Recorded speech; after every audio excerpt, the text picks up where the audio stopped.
What's inside the drawer? What's inside the drawer? Tell us, you bastard, what's inside the drawer? What is it? Yeah, what is it? What is it? What is it? What's it gonna be? What's it gonna do? Think it is? What do you think it is? What's it gonna be? What is it? What's shoe? It's Tony Hart!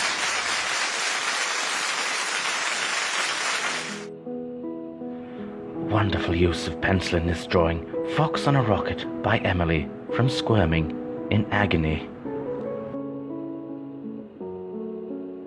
Seasonal one here. Santa must be feeling very chilly. He's left his hat at Jack's house. Wonderful work, Jack. Wonderfully simplistic use of crayon by Jessica. Scissors. Love it. Someone loves their chicken drumsticks. Thanks to Amanda in Essex for this lovely piece.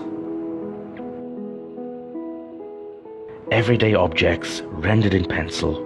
Great work here by Alan. A hairbrush with a great big cock for a handle.